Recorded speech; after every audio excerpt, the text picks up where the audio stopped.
தமிழ் சம்பந்தப்பட்ட தமிழ் மொழியாளர்களுடைய தமிழ் போராட்ட தியாகிகளுடைய ஒரு போராட்டம், அதை தான் நீங்கள் கதையாக எடுத்திருக்கீங்கன்னு சொல்லி சுதா அவர்கள் சொல்கிறாங்க.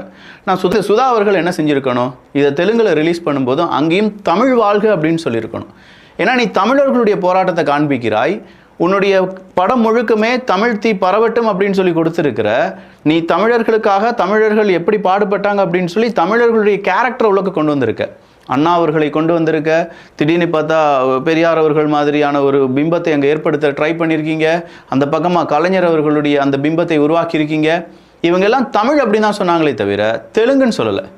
உங்களுடைய மொழி பாசத்திற்காக தெலுங்குன்னு நீங்கள் அதை ரிலீஸ் பண்ணும்போது சுந்தர தெலுங்கு வாழ்க அப்படின்னு சொல்லி அங்கே நீங்கள் எடிட் பண்ணியிருக்கீங்க. அங்கே ஏன் தமிழ் வாழ்க அப்படின்னு சொல்லி சொல்லலை?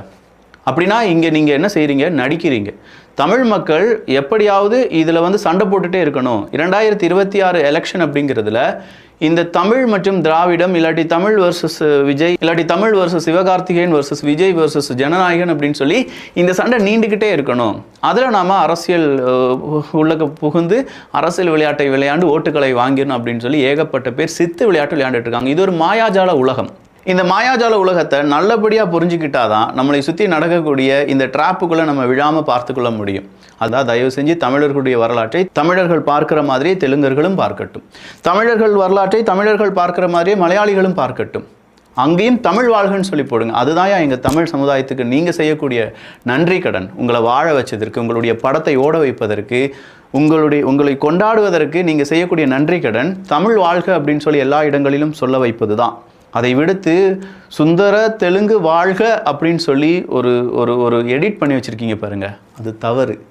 இங்கே தமிழ் சார்ந்திருக்கக்கூடிய கதையை நீங்கள் எடுக்கும் பட்சத்தில் அந்த இடத்துல தெலுங்கை கொண்டு சொருகினீங்கன்னா நீங்கள் யாருக்கோ தமிழை ஒரு மாஸ்க் மாதிரி, ஒரு முகமூடி மாதிரி பயன்படுத்தி எங்களை முதுகலை குத்தி உங்கள் சார்பு இருக்கக்கூடிய, உங்கள் மனசில் இருக்கக்கூடிய வன்மங்களை இங்கே விதைக்க நினைக்கிறீர்கள் அப்படிங்கிறது தெள்ளத் தெளிவாக புரிகிறது. தமிழ்நாட்டு மக்கள் இதுக்கெல்லாம் அடிபணிஞ்செலாம் போக மாட்டாங்க. இதுக்கு முன்னாடி மொழிப்போர் அப்படிங்கிறத செஞ்சவங்க நாங்கள். எங்கள் மொழியை காப்பாற்றுவதற்கு எங்களுக்கு நல்லா தெரியும் அப்படிங்கிற அந்த மொழிப்போரினுடைய ஆத்மார்த்தமான ஒரு உருவமாக இங்கே இருக்கக்கூடிய தமிழர்கள் இருக்கிறார்கள். அப்படிப்பட்ட மொழிப்போர் செஞ்சு எங்கள் மொழியை காப்பாற்றி நாங்கள் தமிழ் வாழ்க அப்படின்னு சொல்லி நீங்கள் தெலுங்கில் அந்த ட்ரெய்லரில் ஏன் மாற்றி செஞ்சீங்க அப்படிங்கிறத கேட்கக்கூட திராணி இல்லாதவங்க நினச்சிட்டிங்களா?